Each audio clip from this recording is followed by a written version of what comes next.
fluorescent lights hummed overhead in the basement of Redstone Arsenal's administrative building, casting harsh shadows across rows of gray filing cabinets that stretched from floor to ceiling.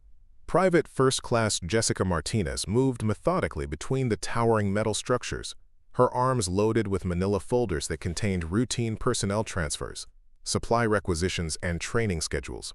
The same mundane paperwork that had filled her days for the past 4 months. Before we jump back in, tell us where you're tuning in from, and if this story touches you, make sure you're subscribed, because tomorrow I've saved something extra special for you. At 24, Jessica appeared unremarkable among the hundreds of personnel who worked at the sprawling Alabama military installation. Her slight frame was dwarfed by the standard-issue uniform that hung loosely on her shoulders, and her dark hair was pulled back in a regulation bun that revealed nothing distinctive about her appearance.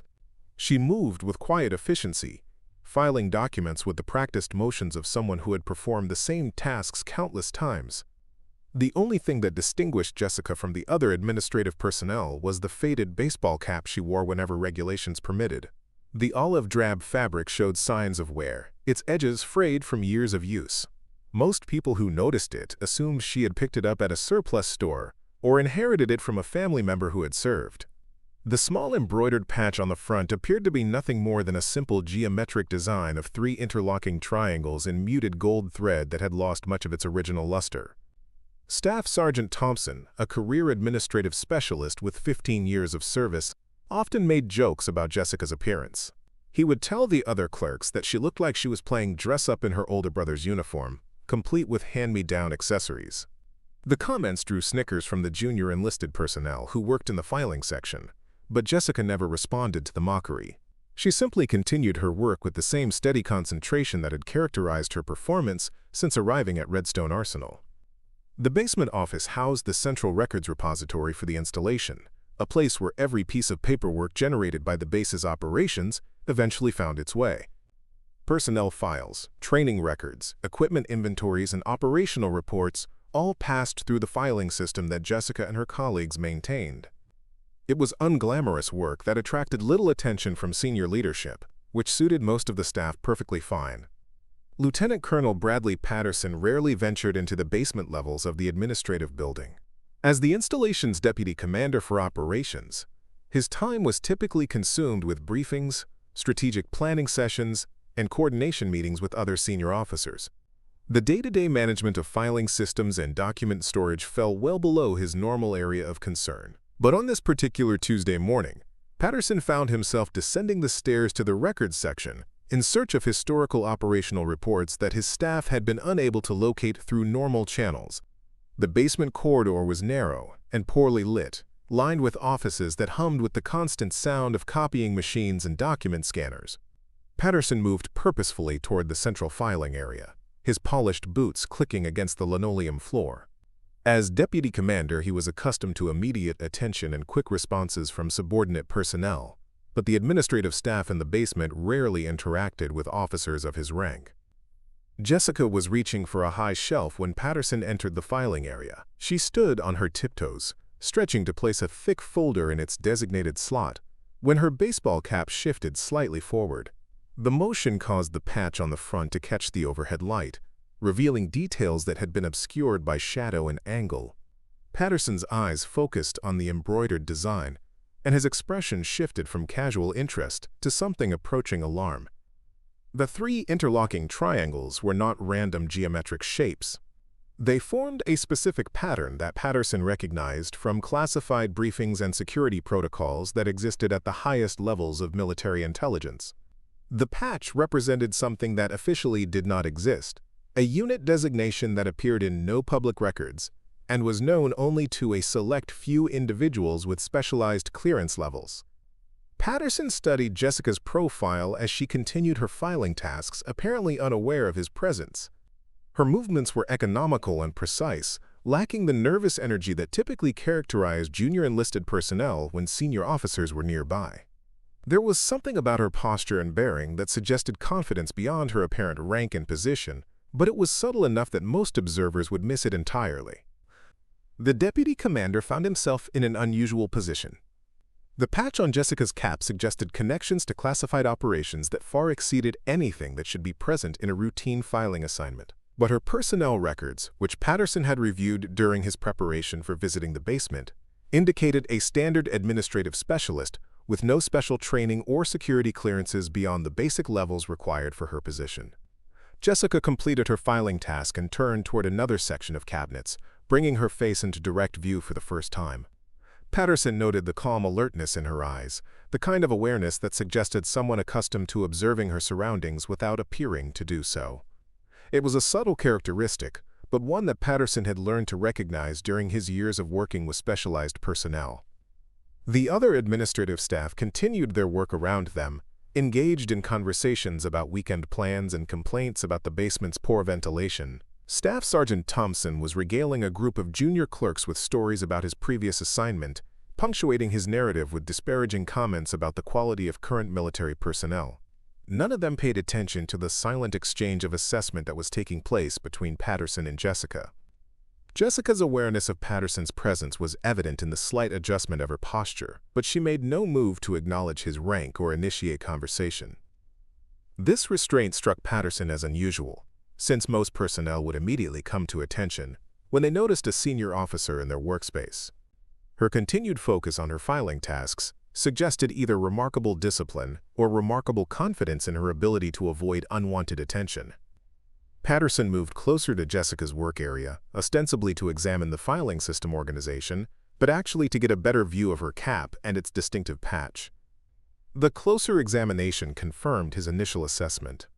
The embroidered triangles were arranged in a pattern that matched classified unit designations he had encountered during special operations briefings. The thread quality and stitching technique also appeared consistent with officially produced items rather than commercial reproductions. The implications of Jessica's patch created a puzzle that Patterson found increasingly compelling. If the patch was authentic, it suggested connections to operations that were compartmentalized at levels far above his own clearance. But if it was merely a coincidence or reproduction, her presence in a routine filing position made perfect sense. The contradiction between these possibilities demanded further investigation. Jessica completed another filing task and moved to a different section of the repository, maintaining the same steady pace that had characterized her work since Patterson's arrival. Her apparent indifference to his presence suggested either genuine focus on her duties or exceptional skill at maintaining a cover identity. Both possibilities raised questions that Patterson felt compelled to pursue. The deputy commander realized that his search for historical operational reports had become secondary to his interest in Jessica's background and qualifications. The patch on her cap represented a mystery that could have significant implications for installation security if his suspicions proved correct. But approaching the matter directly could compromise ongoing operations if Jessica was indeed involved in classified activities. Patterson made a mental note to review Jessica's complete personnel file and security background as soon as he returned to his office. The routine filing assignment that had brought him to the basement had evolved into something far more complex and potentially significant. The young woman with the faded baseball cap had captured his attention in ways that transcended her apparent position and responsibilities. As Patterson prepared to leave the filing area, he took one final look at Jessica's workstation. The methodical organization of her filing system, the efficiency of her movements, and the subtle confidence in her bearing all suggested capabilities that extended beyond basic administrative skills. But it was the patch on her cap that continued to dominate his thoughts, representing a connection to classified operations that demanded immediate and careful investigation. Cheetah, Lieutenant Colonel Patterson's office occupied the third floor of Redstone Arsenal's command building, its windows overlooking the sprawling complex of laboratories and testing facilities that made the installation one of the Army's premier research centers.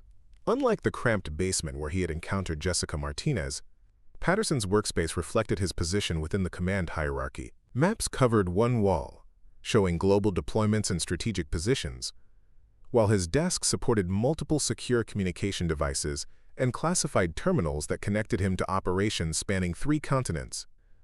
Patterson settled into his chair and immediately accessed the personnel database, his fingers moving across the keyboard with practiced efficiency. Jessica Martinez's service record appeared on his screen within seconds, displaying information that painted a picture of routine military service. Born in Phoenix, Arizona, enlisted immediately after high school graduation. Completed basic training at Fort Leonard Wood with above-average scores but no exceptional marks. Her military occupational specialty was listed as Human Resources Specialist, and her current assignment showed her as a permanent party member of the 45th Administrative Company. The record contained no indication of specialized training, foreign language capabilities, or security clearances beyond the secret level required for her administrative duties. Her evaluation reports described a competent but unremarkable soldier who completed assigned tasks efficiently but showed little initiative for advancement or additional responsibilities.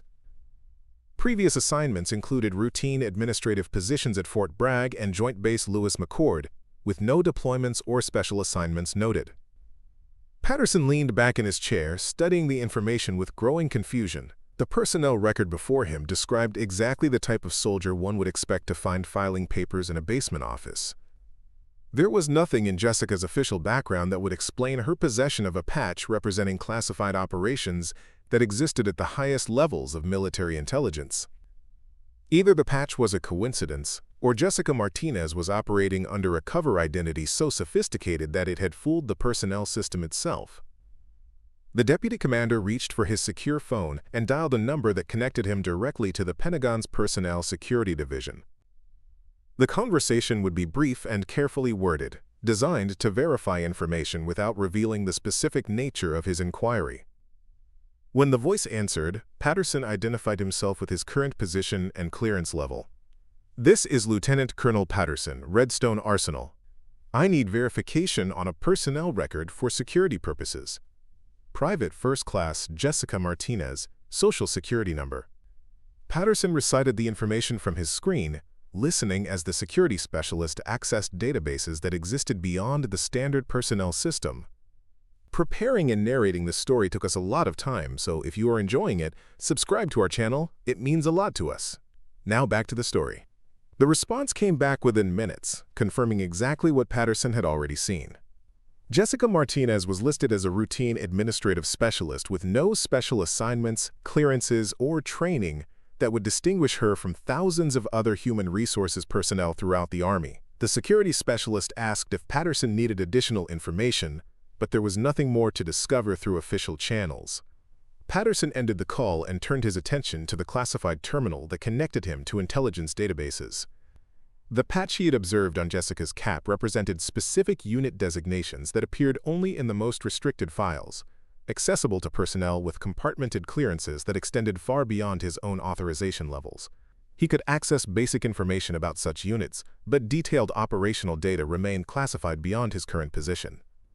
The search results confirmed Patterson's initial assessment.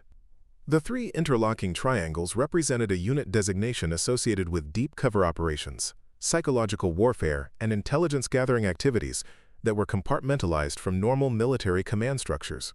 Personnel assigned to such units operated under false identities, maintained cover assignments that appeared routine, and conducted missions that were never acknowledged in official records. But the database also indicated that fewer than 200 personnel worldwide were authorized to wear such patches, and their identities were protected by classification levels that prevented Patterson from accessing specific names or assignments. He could confirm that the patch was authentic and significant, but he could not determine whether Jessica Martinez was legitimately entitled to wear it. The contradiction between Jessica's official record and the implications of her patch created a security puzzle that demanded careful handling. If she was indeed operating under deep cover, any direct inquiry could compromise ongoing operations and potentially endanger personnel involved in classified activities. But if the patch was unauthorized, its presence represented a serious security violation that required immediate investigation. Patterson was contemplating his next move when his secure communication device buzzed with an incoming message marked with the highest priority designation. The text was brief but alarming. Code Yellow initiated. All personnel report suspicious activities immediately. Heightened security protocols in effect until further notice. Code Yellow represented a moderate threat level that indicated potential security risks without triggering full lockdown procedures. Patterson had implemented such protocols during exercises and training scenarios, but their activation during routine operations suggested that intelligence services had identified specific threats to installation security. The timing of the alert, coming so soon after his discovery of Jessica's patch, struck him as more than coincidental. Patterson's phone rang within minutes of the security alert, the caller identification showing the number for Brigadier General Rebecca Anderson, Redstone Arsenal's commanding general. Anderson was a career intelligence officer whose previous assignments had included oversight of special operations and classified research programs. Her call indicated that the security situation had escalated beyond routine concerns. "Brad, I need you in my office immediately. We have a situation that requires your expertise in personnel security." Anderson's voice carried the crisp authority that had characterized her throughout their professional relationship. But Patterson detected undertones of concern that suggested the situation was more serious than typical security protocols would indicate. Patterson secured his classified materials and locked his office before making his way to the command suite. The corridors buzzed with increased activity as personnel responded to the code yellow alert, but the elevated security measures appeared routine rather than panic-inducing. Whatever threat had triggered the protocols was being handled with the professional efficiency that characterized military responses to potential security risks. General Anderson's office reflected her position as installation commander, with secure communication equipment, classified displays, and direct access to intelligence networks that connected Redstone Arsenal to military operations worldwide. When Patterson entered, he found Anderson reviewing documents marked with classification levels that exceeded his own clearance, while multiple secure phones displayed incoming communications from various military commands. "Brad, we've received intelligence indicating potential security risks related to personnel with false identifications. I need you to review all recent interactions with personnel whose backgrounds don't align with their current assignments." Anderson's briefing was characteristically direct, but Patterson noted that she avoided specific details that might compromise ongoing investigations. Patterson considered whether to mention his encounter with Jessica Martinez, weighing the potential risks of revealing information that might compromise legitimate operations against his duty to report security concerns. The decision required careful judgment about the nature of Jessica's assignment and the implications of her patch. "General, I may have encountered something relevant during routine administrative business this morning. A soldier in the filing section whose background appears inconsistent with certain indicators I observed." Patterson chose his words carefully, providing enough information to alert Anderson without revealing specific details that might compromise ongoing operations. Anderson looked up from her documents with increased attention. "What kind of indicators?" "Uniform items that suggest affiliations beyond those reflected in official personnel records. The inconsistency could represent either unauthorized possession or compartmented assignments that aren't reflected in standard databases." Anderson set aside her classified materials and focused entirely on Patterson's report.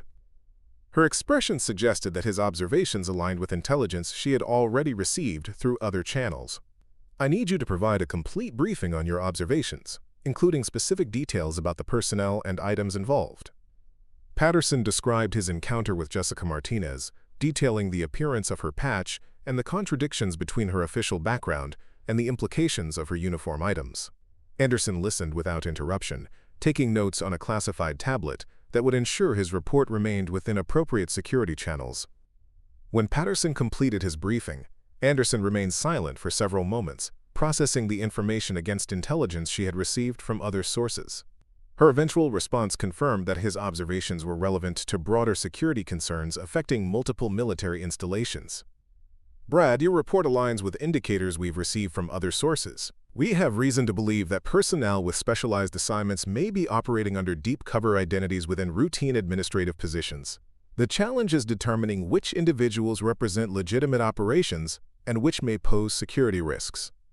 Anderson accessed a classified terminal and pulled up information that was clearly related to Patterson's report, though the details remained obscured from his view.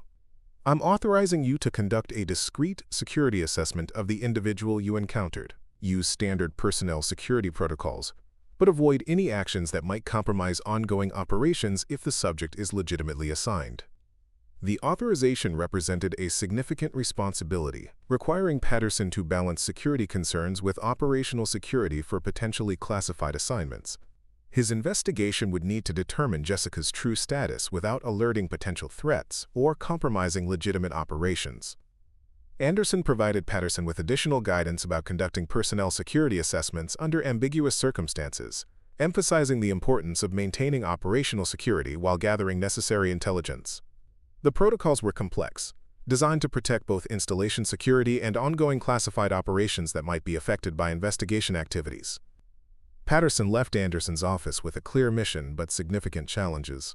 His task was to determine whether Jessica Martinez represented a security threat or a legitimate classified operation, using investigation techniques that would not compromise either possibility.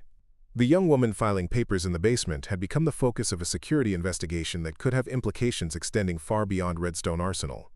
Returning to his office, Patterson began developing an investigation plan that would allow him to gather additional information about Jessica's background and activities without alerting her to the scrutiny she was receiving. The approach required careful coordination with security personnel and access to investigative resources that existed beyond normal command channels. The code Yellow Alert remained in effect throughout the afternoon, maintaining heightened security awareness while allowing normal operations to continue. Patterson used the elevated security posture to justify increased attention to personnel records and background verifications, providing cover for his specific investigation into Jessica's status and affiliations. As evening approached, Patterson realized that his routine visit to the filing section had initiated a security investigation that could affect operations at the highest levels of military intelligence. The patch on Jessica's cap had become the focal point of efforts to distinguish between legitimate classified operations and potential security threats that required immediate attention. The next morning brought unseasonably heavy rain to northern Alabama, turning the normally bustling pathways of Redstone Arsenal into rivers of rushing water that forced personnel to navigate between buildings using covered walkways and underground tunnels. Lieutenant Colonel Patterson arrived at his office an hour earlier than usual, carrying a leather briefcase containing classified materials that General Anderson had authorized for his investigation into Jessica Martinez's background and potential security implications. Patterson's first task involved coordinating with the installation's security forces to establish discrete surveillance protocols that would monitor Jessica's activities without alerting her to the investigation. The approach required careful balance between gathering necessary intelligence and maintaining operational security for what might be legitimate classified operations. Sergeant First Class Michael Rodriguez, the senior investigator for Redstone Arsenal's Criminal Investigation Division, had been briefed on the situation and assigned to assist with surveillance coordination. Rodriguez possessed 15 years of experience in military security investigations, including specialized training in counterintelligence and personnel security assessments. His background included deployments to Afghanistan and Iraq, where he had developed expertise in identifying potential security threats among personnel with access to classified materials. The investigation into Jessica Martinez represented the type of complex security puzzle that Rodriguez had encountered frequently during overseas assignments. "Sir, I've reviewed the preliminary information you provided about the subject," Rodriguez reported, as he entered Patterson's office carrying a secure tablet loaded with surveillance planning software. "Based on the indicators you observed, we're dealing with either sophisticated identity deception or compartmented operations that exist beyond normal personnel tracking systems." Patterson studied the surveillance plan that Rodriguez had developed overnight, noting the careful attention to maintaining distance while gathering comprehensive intelligence about Jessica's daily activities, communication patterns, and interactions with other personnel. The plan included both electronic monitoring and human surveillance, designed to build a complete picture of her routine while avoiding detection. "Mike, what's your assessment of the resources required for this level of surveillance without compromising operational security?" Patterson asked, recognizing that the investigation could easily escalate beyond their current authorization if Jessica proved to be involved in classified operations that required protection from exposure. Rodriguez consulted his tablet before responding. "Sir, we can maintain discrete surveillance using existing security protocols, but comprehensive assessment will require coordination with higher-level intelligence services if the subject proves to be operating under deep cover. The patch you described suggests affiliations that could involve national-level operations." The conversation was interrupted by Patterson's secure phone, displaying an incoming call from a number he didn't recognize, but which carried the prefix indicating Pentagon-level intelligence services. The caller identified herself as Colonel Sarah Mitchell from the Defense Intelligence Agency, speaking with the authority that suggested involvement in the security situation affecting Redstone Arsenal. "Colonel Patterson, I understand you've encountered personnel whose backgrounds may be inconsistent with their current assignments. I need to meet with you immediately to discuss the broader implications of your observations." Mitchell's tone carried urgency that indicated Patterson's report had generated attention at levels far above his normal operational sphere. The meeting was scheduled for late morning in a secure conference room that existed within Redstone Arsenal's most classified facilities. Patterson had accessed such spaces only a few times during his tenure at the installation, always for briefings involving operations that were compartmented beyond normal military command structures. Mitchell's request for such a meeting suggested that Jessica Martinez's situation had implications extending far beyond local security concerns. Patterson spent the intervening time reviewing additional classified materials that General Anderson had provided, including intelligence reports about potential security threats affecting multiple military installations across the southeastern United States. The documents painted a picture of coordinated activities that suggested systematic efforts to identify and exploit vulnerabilities in military security protocols. The secure conference room was located 3 levels below ground, accessible only through multiple security checkpoints that verified both identity and authorization for specific compartmented programs.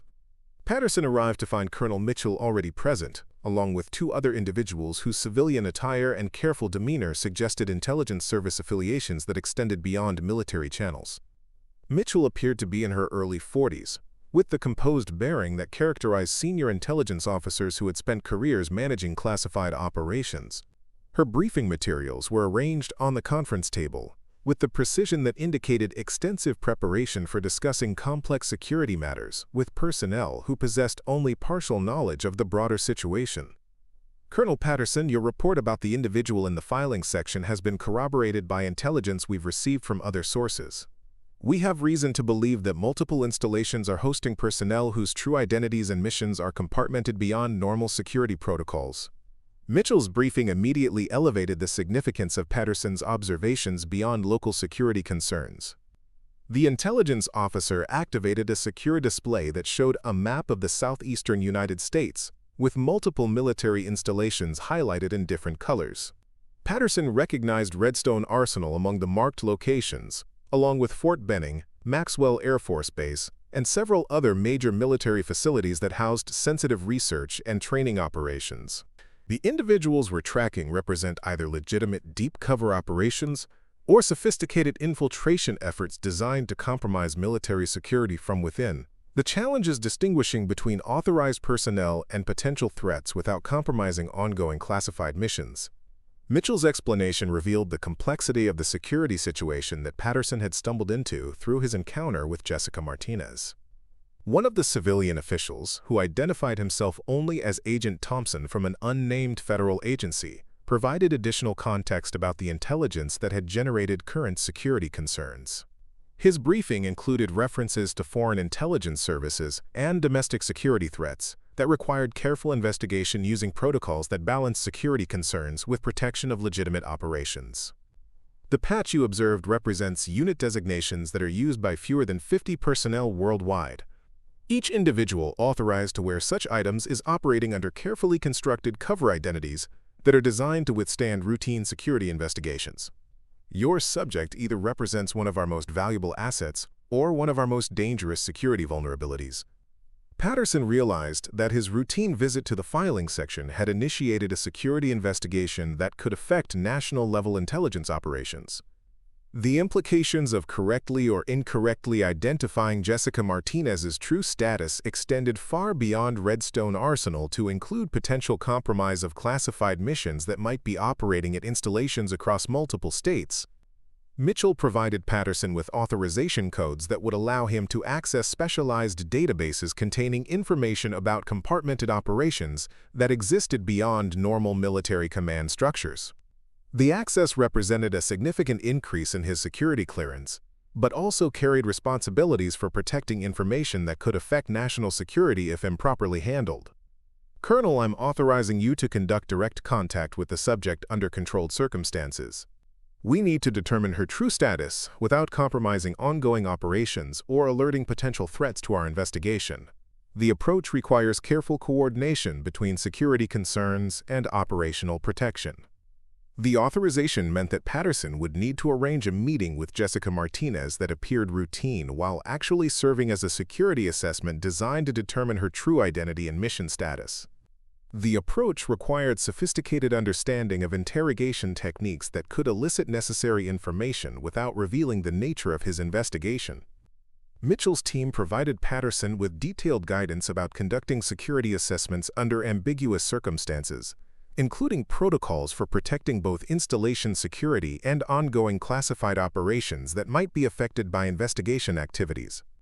The training session consumed most of the afternoon, covering techniques that Patterson had never encountered during his normal military education. As the briefing concluded, Agent Thompson provided Patterson with a secure communication device that would allow him to report developments directly to intelligence services without using normal command channels. The device represented technology that existed beyond typical military communication systems, designed for operations that required isolation from routine security protocols. Colonel, the subject's reaction to direct contact will provide indicators about her true status and intentions. Legitimate deep cover operatives will respond with specific protocols that verify their authorization, while potential threats will attempt to maintain their cover identities through deception or misdirection. Patterson left the secure conference room with a clear understanding that his investigation into Jessica Martinez had evolved into a complex intelligence operation that could affect national security. The young woman filing papers in the basement had become the focus of efforts to distinguish between legitimate classified operations and potential security threats that required immediate neutralization. Returning to his office, Patterson began planning an approach to Jessica that would appear routine while actually serving as a comprehensive security assessment. The challenge required balancing multiple objectives: determining her true identity, protecting legitimate operations, identifying potential threats, and maintaining installation security without compromising ongoing classified missions.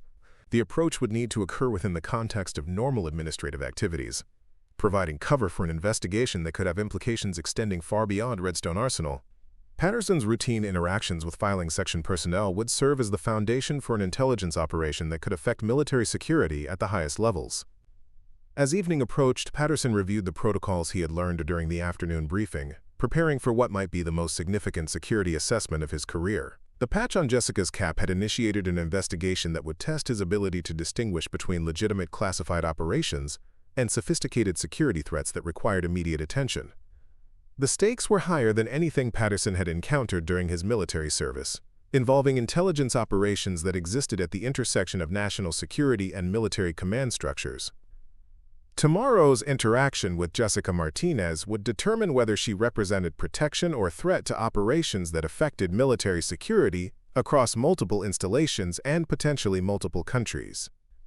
Patterson secured his classified materials and prepared to leave his office, knowing that the next day would bring direct contact with an individual whose true identity could affect intelligence operations at levels he was only beginning to understand. The routine filing assignment that had brought him to the basement had evolved into an intelligence mission that would test every skill he had developed during his military career. The administrative basement felt different when Patterson returned the following morning. What had seemed like routine filing operations just 2 days earlier now appeared as a carefully orchestrated environment where every interaction might carry hidden significance. Jessica Martinez worked at her usual station, methodically processing personnel transfer documents with the same quiet efficiency that had characterized her performance for months. But Patterson now observed her movements with the trained eye of someone who understood that appearances could be deliberately constructed to conceal far more complex realities.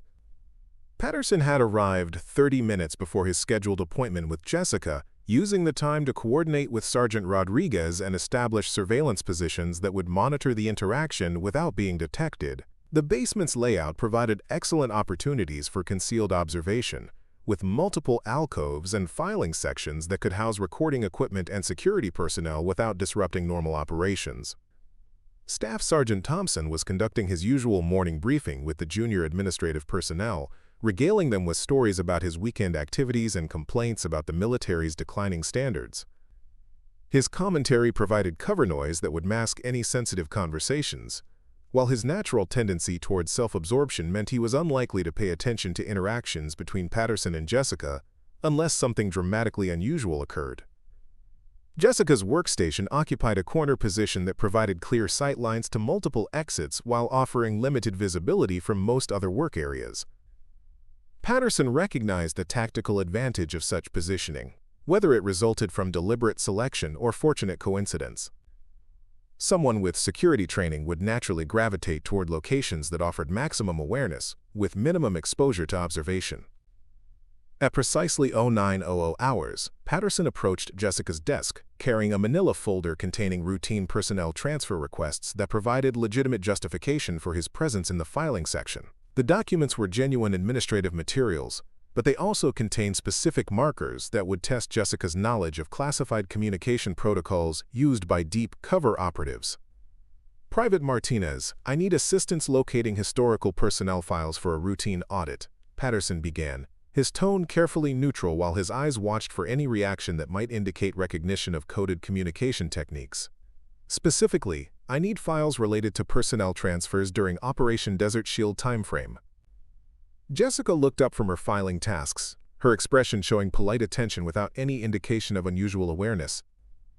But Patterson noticed that her eyes briefly focused on specific elements of his uniform that carried significance within intelligence communities. The observation was subtle enough that most people would miss it entirely, but trained personnel would recognize the assessment techniques being employed. Sir, files from that timeframe are stored in Section C-7, but access requires special authorization due to the historical classification levels involved, Jessica responded. Her answer was accurate regarding the filing system, but she had also provided information about classification protocols that exceeded what would normally be known by routine administrative personnel. Patterson handed her the folder containing his requests, arranging the documents so that specific coded markings would be visible when she reviewed them. The markers were designed to test knowledge of communication protocols that were used exclusively by personnel with deep cover assignments. Legitimate operatives would recognize the codes immediately, while unauthorized individuals would treat them as routine administrative markings. Jessica accepted the folder and began reviewing its contents with apparent routine attention. But Patterson observed that her examination followed patterns consistent with trained analysis of coded communications.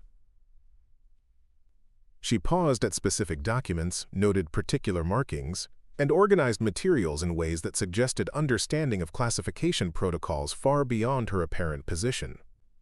Sir, these requests will require coordination with the security office due to the sensitivity levels involved. I can initiate the necessary clearance verification, but completion will take approximately 48 hours, Jessica said, her response indicating knowledge of security protocols that were not typically accessible to personnel at her stated clearance level. The interaction was proceeding according to the assessment techniques that Colonel Mitchell had outlined during Patterson's briefing. Jessica's responses suggested familiarity with classified procedures, but her manner remained consistent with routine administrative support. The balance indicated either exceptional training in maintaining cover identities or genuine expertise in security protocols that contradicted her official background. Patterson was preparing to escalate the assessment when his secure communication device vibrated with an urgent message. The text was brief but alarming. Multiple installations reporting security incidents. Increase assessment priority immediately. The timing suggested that whatever was happening at other military facilities had direct relevance to his investigation of Jessica Martinez. Private Martinez, I need to make some phone calls regarding these requests. I'll return shortly to complete this process, Patterson said, using the interruption to create space for reassessing his approach based on the new intelligence he had received. Patterson moved to a nearby office that provided privacy for secure communications while maintaining visual contact with Jessica's work area. His call to Colonel Mitchell was answered immediately, suggesting that intelligence services were monitoring the situation with heightened attention. Colonel, we've had developments that change the urgency of your assessment. 3 installations have reported security breaches involving personnel whose backgrounds don't match their current assignments. We need immediate determination of your subject's status.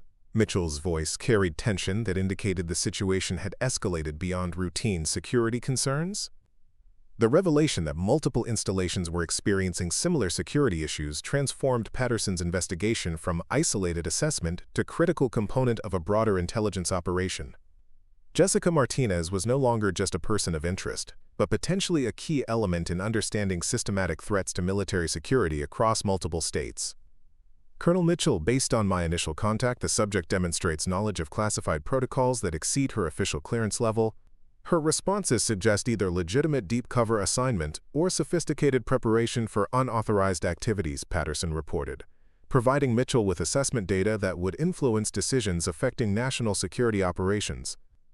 Mitchell's response came quickly. "Colonel, I'm authorizing immediate escalation to direct verification protocols. We need definitive identification of her status within the next 6 hours." Other installations have reported that their subjects have initiated departure procedures, suggesting coordinated response to our investigation activities.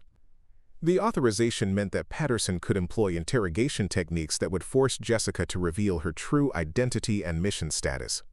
The approach carried risks of compromising legitimate operations, but the intelligence situation had escalated to levels that required immediate resolution regardless of potential operational costs.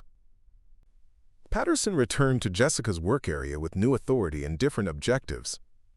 The routine administrative interaction was about to become a comprehensive security assessment that would determine whether she represented protection or threat to military operations across multiple installations and potentially multiple countries.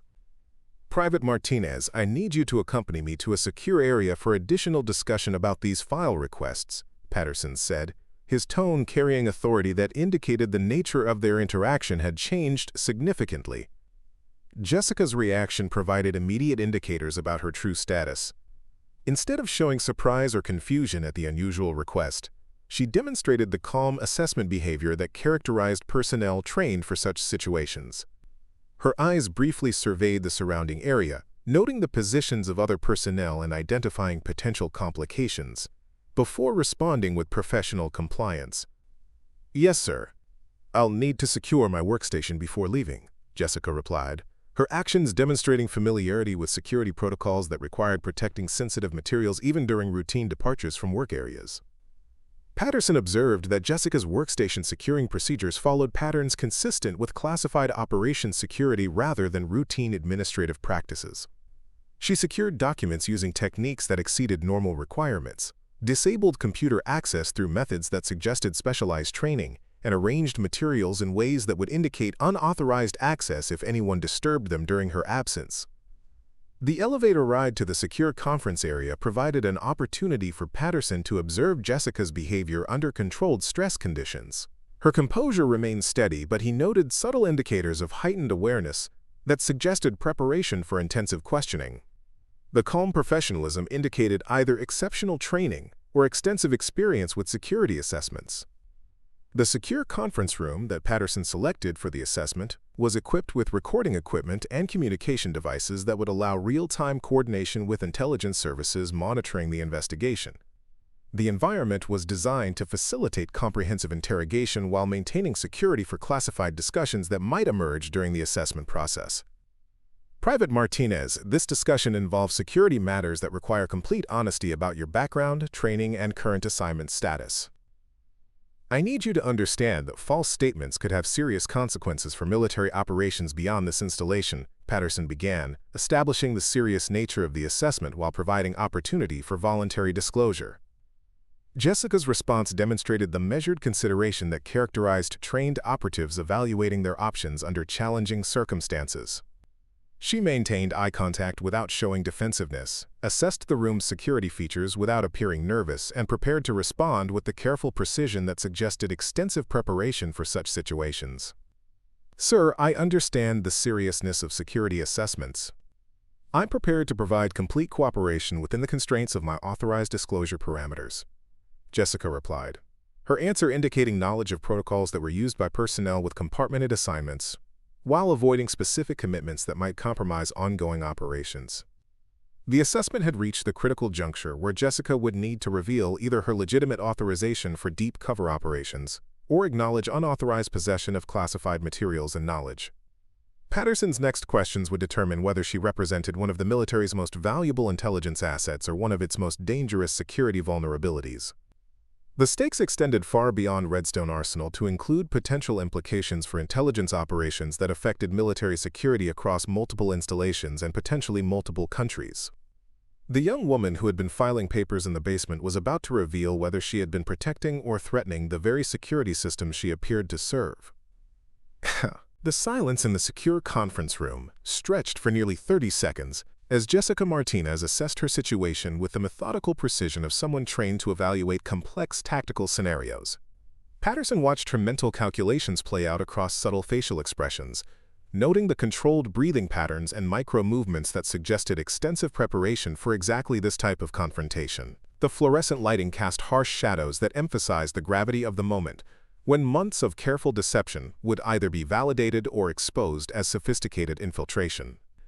Without warning, Jessica reached into her left breast pocket and withdrew a slim metallic card that bore no resemblance to standard military identification. The device appeared to be constructed from materials that reflected light in unusual patterns, suggesting advanced manufacturing techniques that existed beyond conventional military supply systems. She placed it carefully on the conference table between herself and Patterson, her movements deliberate and precise. "Sir, this authorization supersedes normal disclosure protocols. Please scan the magnetic strip using your classified terminal," Jessica said, her voice carrying new authority that contrasted sharply with the deferential tone she had maintained during months of routine administrative interactions. The transformation was subtle but unmistakable, as if layers of carefully constructed persona were being systematically removed to reveal something far more complex underneath. Patterson inserted the card into his secure terminal's reader, noting that the device recognized authentication protocols he had never encountered during his military career. The screen flickered through multiple security verification sequences before displaying information that made him lean back in his chair with genuine shock. The classification levels shown exceeded his own clearance by several degrees, indicating access to compartmented programs that operated at the highest levels of national intelligence operations. Project Shadowmere clearance designation appeared first, followed by Deep Cover Authorization Level 7 and Active Mission Status Critical Infrastructure Protection. Below the security warnings, Jessica's real background unfolded across Patterson's screen in stark contrast to the routine administrative record he had reviewed just days earlier. Advanced Psychological Operations Certification, multiple combat deployments to classified locations, specialized training in cyber warfare and domestic counterintelligence, and a series of commendations that could never be publicly acknowledged. But it was the unit designation that caused Patterson's hands to tremble as he read, Ghost Battalion, 77th Special Operations Brigade, the elite unit that officially existed only in the most classified Pentagon files and operated under authority that extended directly to the National Security Council. "Captain Martinez," Patterson said, reading her actual rank from the terminal display, "how long have you been conducting operations at Redstone Arsenal?" Jessica's posture shifted imperceptibly as she abandoned the submissive bearing that had characterized her administrative persona. Her shoulders straightened, her gaze became more direct, and her voice carried the confidence of someone accustomed to briefing senior military leadership on matters of national importance. 8 months, sir. I was inserted following intelligence indicating systematic efforts to compromise research and development programs at installations across the southeastern United States. My mission involves identifying and neutralizing threats to classified technologies that could affect national security if compromised. Patterson felt the full weight of his mistake in questioning someone whose actual authority exceeded his own by significant margins. For months, Redstone Arsenal's command structure had unknowingly hosted a classified operative conducting intelligence operations that were compartmented beyond their understanding or oversight. "Captain, the security alert we initiated, did our investigation compromise your operational security?" Patterson asked, recognizing that his well-intentioned security assessment might have inadvertently damaged ongoing intelligence operations, with implications extending far beyond his authorization to understand. Jessica consulted a secure communication device that appeared far more sophisticated than the equipment Patterson had access to through normal military channels. The device's display showed real-time intelligence updates from sources that remained invisible to routine military communication systems. "Sir, your investigation actually provided cover for accelerating my mission timeline. The heightened security attention has forced hostile actors to reveal themselves through premature responses to perceived threats to their operations." As if summoned by Jessica's words, Patterson's secure phone rang with a call from General Anderson's office. The commanding general's voice carried urgency that suggested significant developments had occurred while Patterson was conducting his assessment. "Brad, we have a situation developing in the research sector. Multiple attempts to access classified computer networks have been detected. and security forces are reporting unauthorized personnel in restricted areas. I need you to coordinate a response with our security specialist." Patterson looked at Jessica, realizing that the security specialist Anderson referenced was sitting across from him, having spent months positioning herself to respond to exactly the type of threat that was now manifesting across Redstone Arsenal. "General, I'm currently with the specialist. We'll coordinate an immediate response," Patterson replied, understanding for the first time that his investigation had been part of a larger operation designed to flush out security threats that had been operating within the installation's research facilities.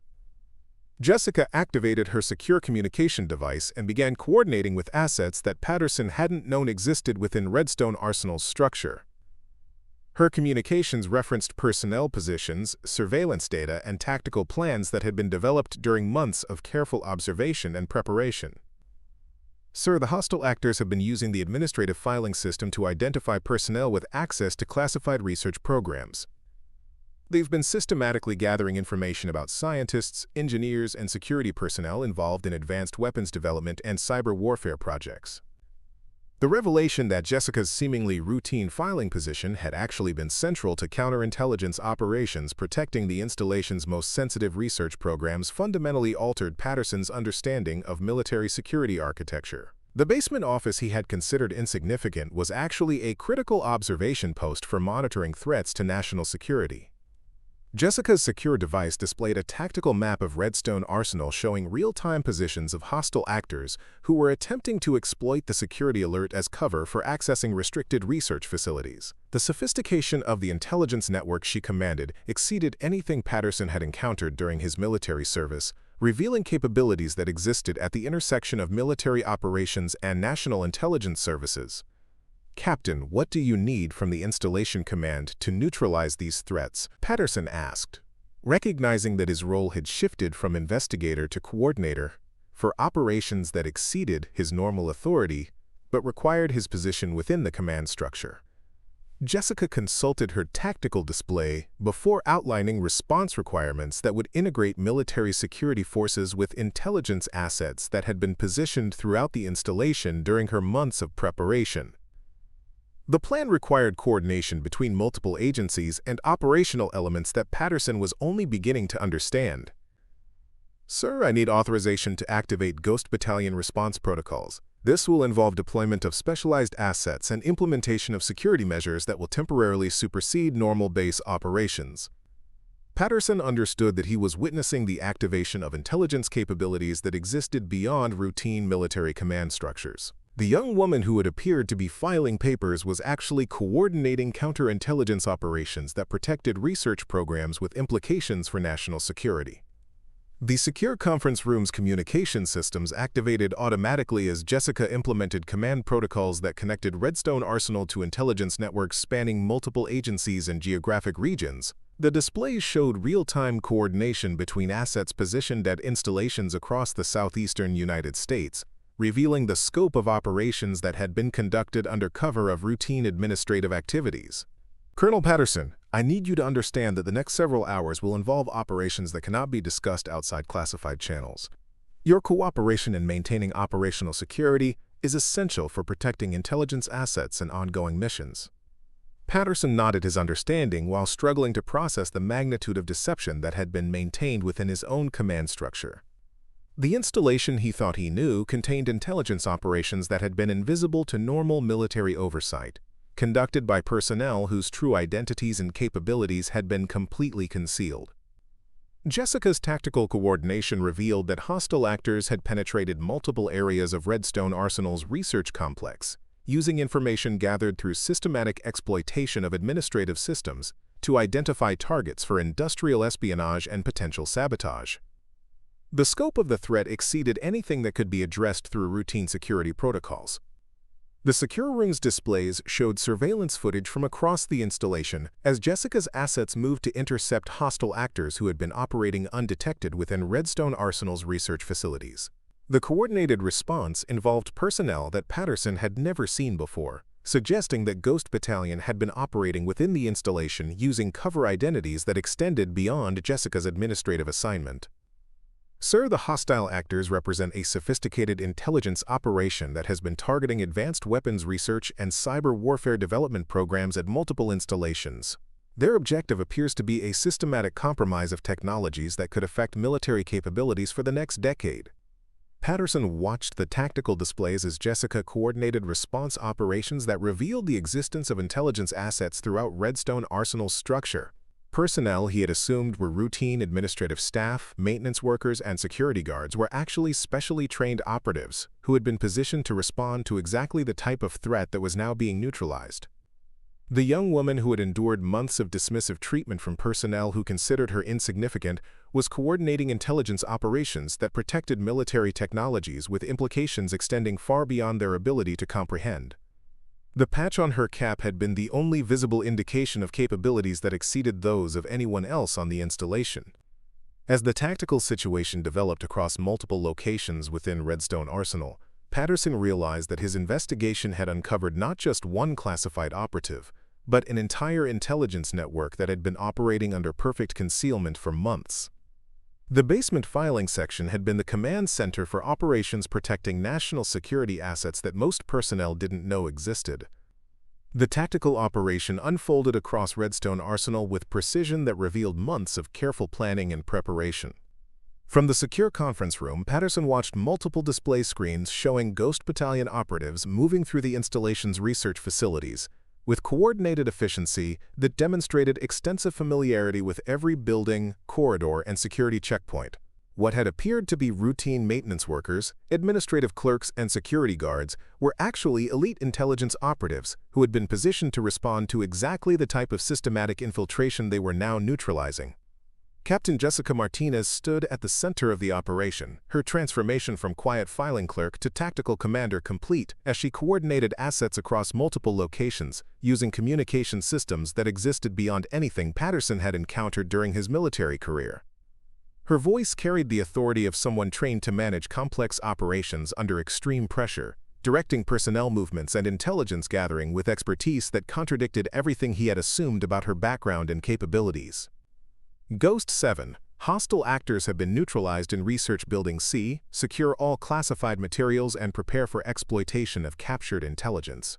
Jessica spoke into her secure communication device while simultaneously monitoring tactical displays that showed real-time positions of both friendly and hostile forces throughout the installation.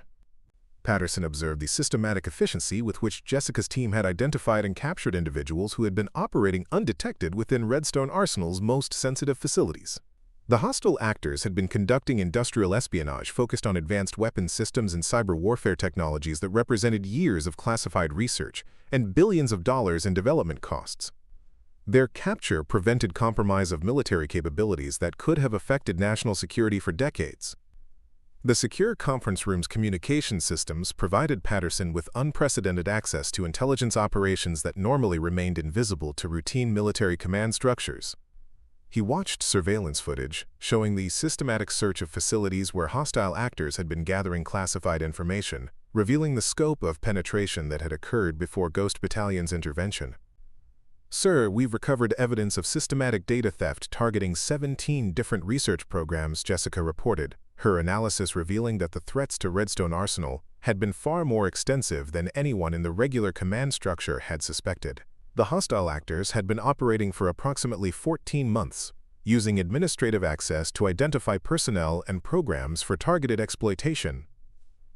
The revelation that enemies had been operating within Redstone Arsenal for over a year while remaining undetected by normal security protocols highlighted the sophisticated nature of modern intelligence threats and the corresponding need for equally sophisticated defensive measures. Jessica's Ghost Battalion team had succeeded where conventional security approaches had failed completely. Patterson's secure phone rang with a call from General Anderson, whose voice carried a mixture of relief and amazement as reports reached her about the scope of the operation that had been conducted within her command without her knowledge. Brad, I'm receiving reports about arrests and seizure of classified materials throughout the research complex. Can you provide me with a briefing on what exactly has been happening under my command? Patterson looked at Jessica, recognizing that the explanation required disclosure of classified operations that had been compartmented beyond normal military oversight. The briefing would need to balance operational security requirements with the commanding general's need to understand what had occurred within her installation. "General, I'm with Captain Martinez from Ghost Battalion. She's been conducting a counterintelligence operation for the past 8 months that has just neutralized a sophisticated espionage network. She can provide you with a complete briefing on the threats that were identified and the measures taken to protect our classified research programs." Jessica activated the conference room's secure video system, establishing communication with General Anderson's office through channels that provided appropriate security for discussing compartmented operations. Her briefing was comprehensive but carefully structured to provide necessary information without compromising ongoing intelligence operations that might be affected by disclosure. "General, my team identified systematic efforts to compromise advanced weapons research and cyber warfare development programs through exploitation of administrative systems and personnel records. The hostile actors had been using positions within support services to gather intelligence about classified projects and personnel involved in sensitive research." Anderson's response reflected the shock of discovering that major intelligence operations had been conducted within her installation without her knowledge, balanced by recognition that such compartmentalization was necessary for protecting the most sensitive national security operations. "Captain, how extensive was this penetration? What technologies were at risk?" Jessica consulted her tactical displays before providing an assessment that revealed the full scope of the threats that had been neutralized. The hostile actors had been targeting research programs that included next-generation missile defense systems, advanced cyber warfare capabilities, and classified artificial intelligence applications that represented the cutting edge of military technology development. Generally, the compromised programs included technologies that won't be publicly acknowledged for at least 10 years. Loss of this information could have provided foreign adversaries with capabilities that would fundamentally alter global military balance. The weight of Jessica's assessment settled over the conference room as Patterson and General Anderson processed the implications of what had been prevented. The young woman who had appeared to be filing routine paperwork had been protecting military technologies whose compromise could have affected international security relationships and military capabilities across multiple theaters of operation. As the tactical operation concluded across Redstone Arsenal, Jessica's team began the systematic process of documenting captured intelligence and assessing the full extent of penetration that had occurred before their intervention. The evidence would be analyzed by specialists who could determine exactly what information had been compromised and what measures were needed to protect similar programs at other installations. "Sir, preliminary analysis indicates that similar operations are likely occurring at other research facilities across the Department of Defense. My team's success here will provide intelligence needed to identify and neutralize threats at installations throughout the continental United States." Patterson realized that Jessica's mission at Redstone Arsenal had been part of a broader intelligence operation designed to protect military research and development programs from systematic exploitation by foreign intelligence services. The filing clerk persona had provided perfect cover for observing administrative systems and personnel patterns that enabled identification of security vulnerabilities. The secure conference room's displays showed the systematic collection of evidence from locations throughout the installation where hostile actors had been operating. The documentation would provide intelligence analysts with comprehensive understanding of methods used to penetrate military security and gather classified information about advanced weapons systems. General Anderson's voice came through the secure communication system with questions that reflected her need to understand the implications of what had occurred within her command. "Captain, what changes do we need to implement to prevent similar penetration in the future?" Jessica's response outlined security recommendations that would require significant modifications to personnel screening procedures, administrative system access controls, and coordination between military command structures and intelligence services responsible for protecting classified research programs. "General, the hostile actors succeeded because they understood that support personnel with administrative access could gather intelligence without triggering security protocols designed to protect classified research directly. Future protection requires integration of counterintelligence capabilities within routine administrative operations." The briefing concluded with Jessica providing General Anderson with classified contact information that would allow ongoing coordination between Redstone Arsenal's command structure and intelligence services responsible for protecting advanced weapons research programs. The relationship would ensure that future security measures could address threats that operated through exploitation of administrative vulnerabilities. As the immediate crisis passed, Patterson began processing the personal implications of his encounter with Jessica Martinez. For months, he had observed someone who appeared to be performing routine filing duties while actually conducting one of the most sophisticated counterintelligence operations in his experience. The disparity between appearance and reality had been so complete that even careful observation had failed to reveal her true capabilities. Jessica secured her communication equipment and prepared to transition from active tactical operations to post-mission analysis and reporting. Her transformation back toward administrative persona was subtle but noticeable, as if layers of operational capability were being carefully concealed beneath the unremarkable exterior that had provided perfect cover for months of intelligence gathering. Colonel Patterson, I want to thank you for your cooperation during this operation. Your security investigation actually provided the catalyst that allowed us to accelerate our timeline and neutralize threats before they could achieve their objectives. Patterson understood that his routine visit to the filing section had inadvertently become part of an intelligence operation that protected national security assets worth billions of dollars and decades of research. The patch on Jessica's cap that had captured his attention had been the only visible indication of capabilities that exceeded those of anyone else on the installation. The secure conference room began shutting down its classified communication systems as the operation concluded, returning to the routine appearance that concealed sophisticated intelligence capabilities from unauthorized observation. Within hours, the evidence of what had occurred would be secured within channels that existed beyond normal military documentation. As they prepared to leave the secure area, Patterson reflected on the profound lesson he had learned about the nature of modern military security. The most critical threats operated through exploitation of systems and personnel that appeared completely routine, requiring defensive measures that were equally sophisticated in their concealment and capabilities. The young woman who had endured months of dismissive treatment from personnel who considered her insignificant had been protecting military technologies whose compromise could have affected international security for decades. The quiet professionalism with which she had conducted her mission while maintaining perfect cover represented dedication to duty that exceeded anything Patterson had encountered during his military career. 3 weeks after the counterintelligence operation concluded, Redstone Arsenal had returned to its routine operational tempo. But the undercurrents of what had transpired continued to influence daily activities in ways that most personnel would never fully understand. Captain Jessica Martinez had resumed her administrative filing duties, once again appearing as the unremarkable clerk who processed routine paperwork with quiet efficiency. However, the personnel who interacted with her now carried subtle awareness that appearances could be profoundly deceiving.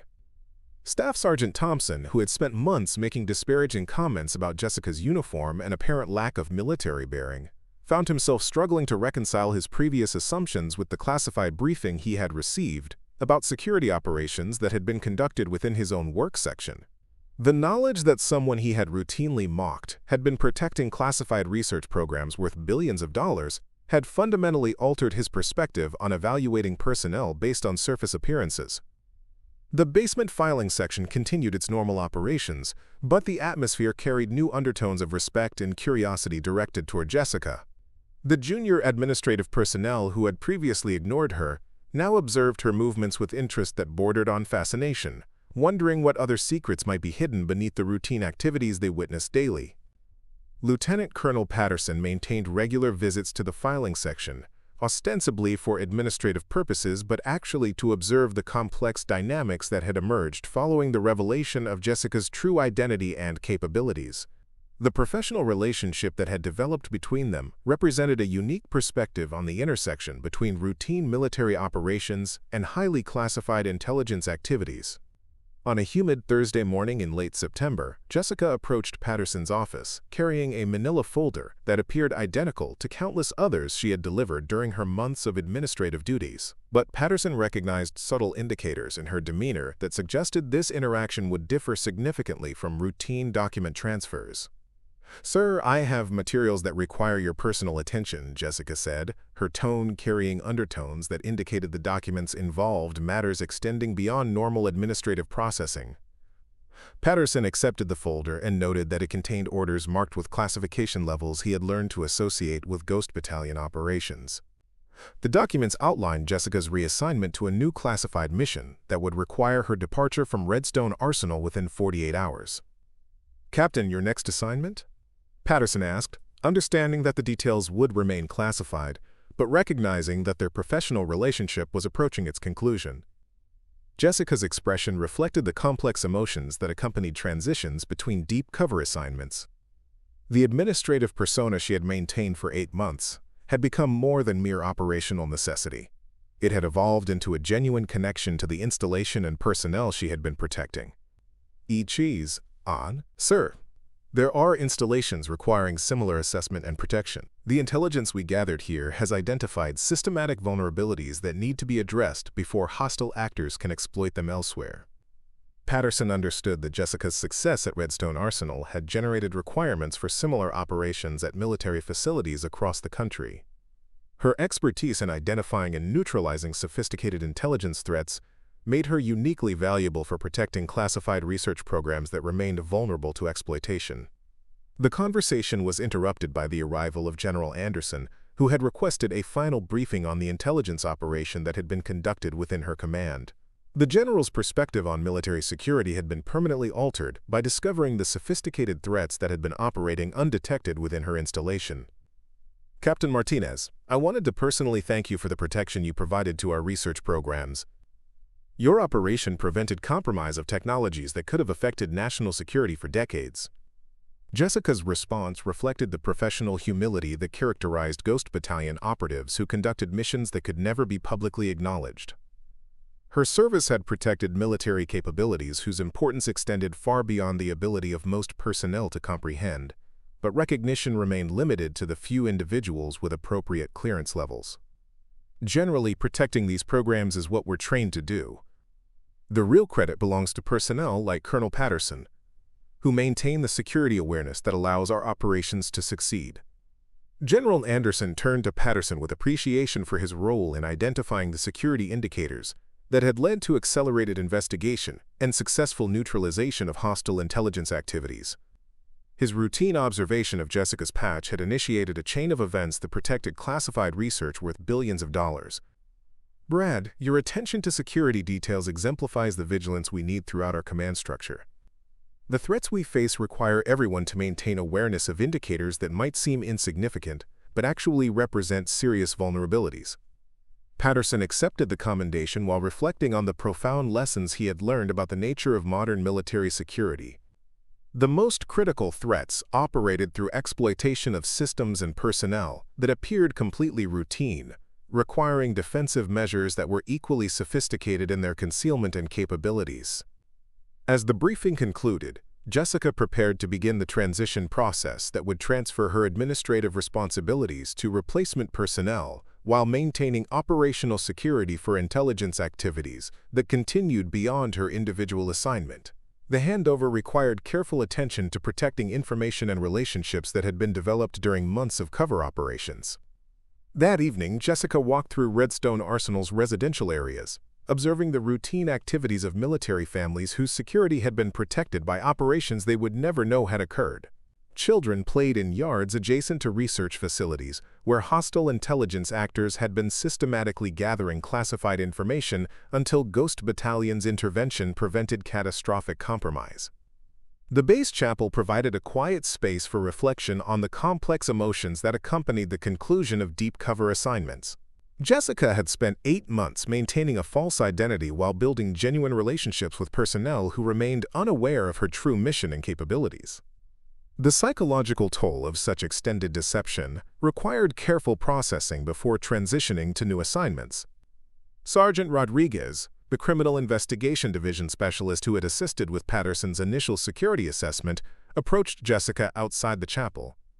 His perspective on personnel security had been transformed by witnessing the sophisticated intelligence operation that had been conducted within his own installation. "Captain, I wanted to apologize for the surveillance we conducted before understanding your true status. Your operational security was so complete that even trained investigators failed to identify indicators of your actual mission." Jessica's response reflected understanding of the challenges that conventional security personnel faced when dealing with threats that operated beyond their normal experience and training. The evolution of intelligence operations required corresponding development of defensive capabilities at all levels of military organization. Sergeant, your surveillance actually provided valuable intelligence about installation security procedures. The information helped us understand how hostile actors could exploit routine security protocols to avoid detection while conducting their operations. The conversation highlighted the complex relationship between routine security measures and specialized intelligence operations that existed within the same command structure. Success required coordination between different levels of capability while maintaining compartmentalization that protected the most sensitive activities from unauthorized access. As Jessica's final day at Redstone Arsenal approached, she completed the systematic process of transferring her administrative responsibilities to replacement personnel who would maintain the filing systems she had used as cover for intelligence gathering. The transition appeared routine to casual observers, but it actually involved sophisticated protocols for protecting operational security. Staff Sergeant Thompson approached Jessica's workstation during the afternoon, carrying an expression that reflected his ongoing struggle to reconcile the person he had mocked for months with the intelligence operative, whose capabilities had exceeded those of anyone else on the installation. Captain Martinez, I wanted to apologize for the way I treated you during your assignment here. I had no idea about your real background or the importance of what you were doing. Jessica's response demonstrated the grace and professionalism that had enabled her to maintain cover identity while enduring dismissive treatment from personnel who remained unaware of her true status and mission. Sergeant, you treated me exactly as the cover identity was designed to be treated. Your reactions provided valuable intelligence about how hostile actors might perceive and exploit administrative personnel for gathering classified information.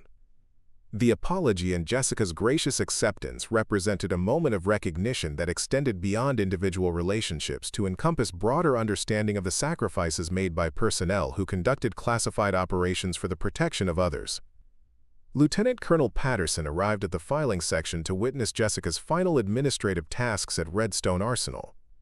The routine paperwork processing that had provided cover for sophisticated intelligence operations was concluding, but the impact of her mission would continue protecting military research programs for years to come.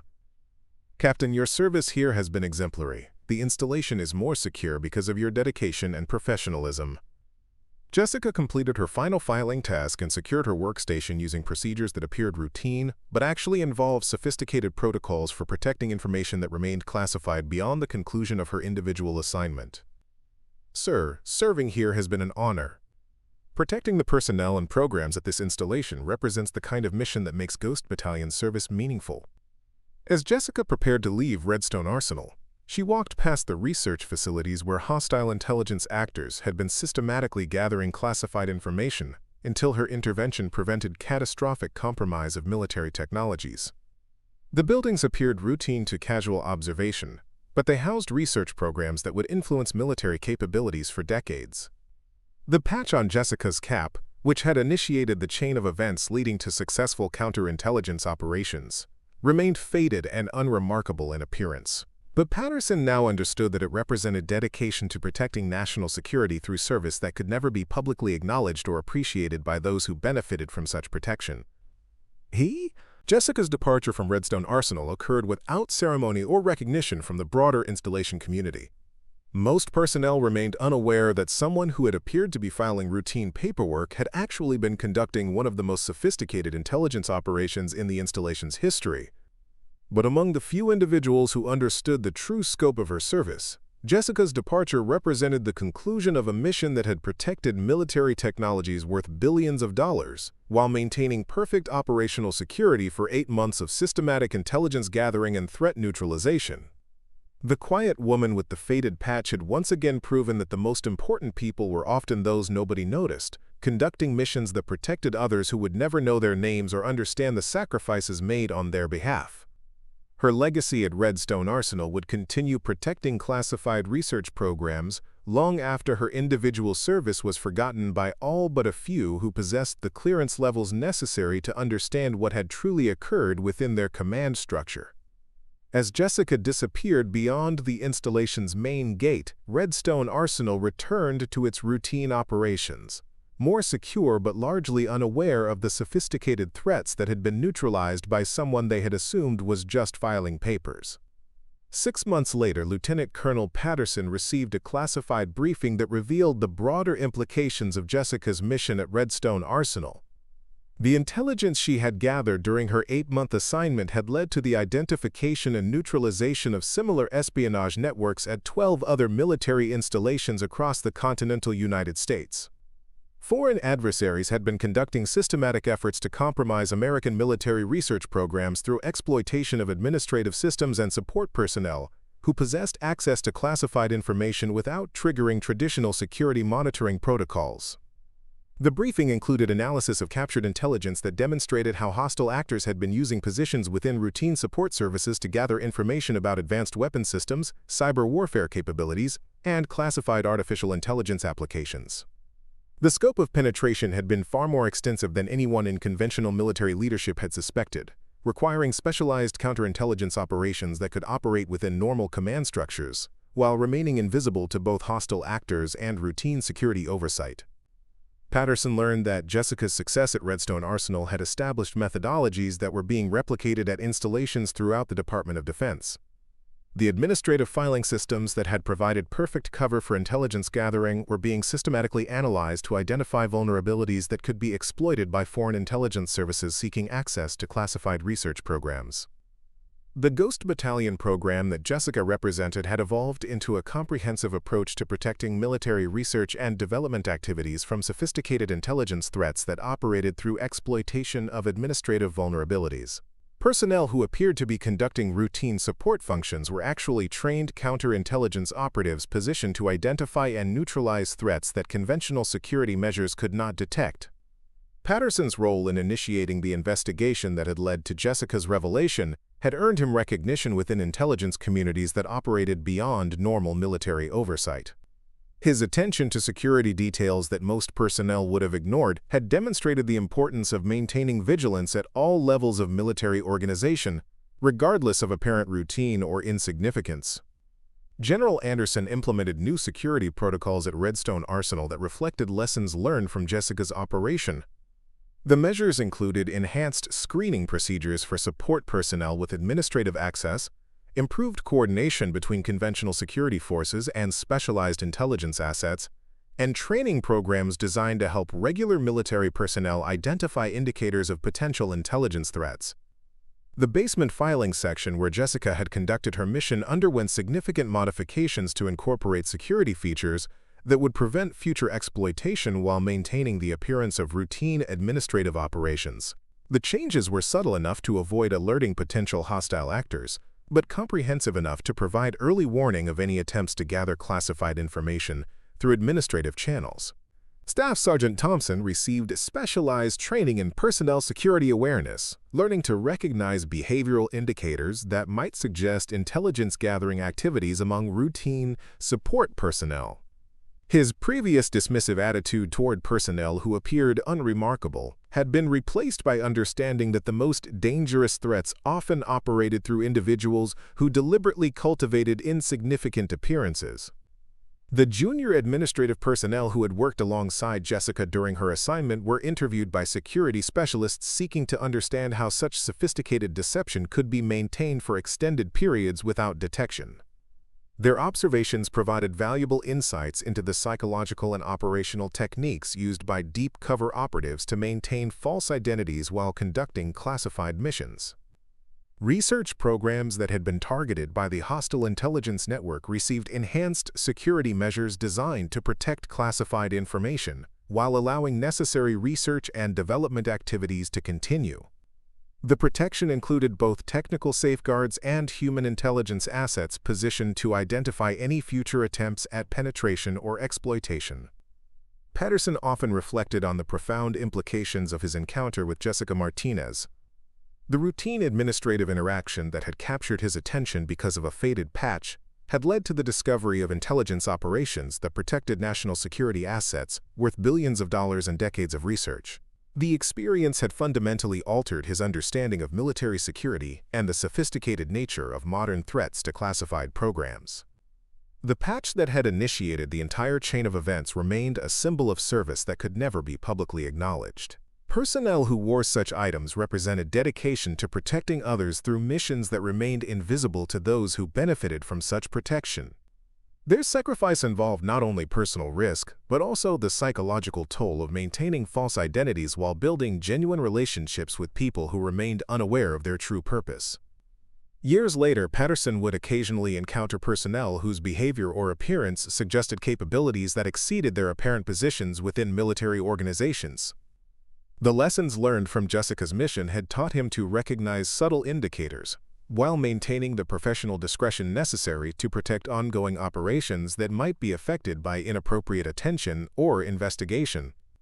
The administrative basement where Jessica had conducted her filing duties became a frequent destination for security training exercises, designed to help personnel understand how routine operations could be exploited by hostile intelligence actors. The training emphasized the importance of maintaining awareness without becoming paranoid, recognizing genuine threats while avoiding false accusations that could damage morale and operational effectiveness. Redstone Arsenal's research facilities continued their vital work developing advanced military technologies, but with enhanced awareness of the sophisticated threats that sought to compromise such programs through exploitation of administrative systems and support personnel. The protection provided by Jessica's mission continued long after her individual service concluded, creating defensive capabilities that would protect classified research for years to come. The quiet professionalism with which Jessica had conducted her mission while enduring months of dismissive treatment from personnel who considered her insignificant had established a standard for dedication that inspired other Ghost Battalion operatives conducting similar missions at installations across the military structure. Her example demonstrated that the most important service often occurred in the shadows, protecting people who would never know the names of those who sacrificed on their behalf. The faded patch that had captured Patterson's attention remained a reminder that appearances could be profoundly deceiving, and that the most critical contributions to national security often came from individuals who deliberately cultivated unremarkable personas while conducting missions that exceeded the understanding of those around them. The geometric pattern of 3 interlocking triangles would forever represent the intersection of protection, sacrifice, and invisibility that characterized service at the highest levels of military intelligence operations. Up next, you've got 2 more standout stories right on your screen. If this one hits the mark, you won't want to pass these up. Just click and check them out. And don't forget to subscribe and turn on the notification bell so you don't miss any upload from us.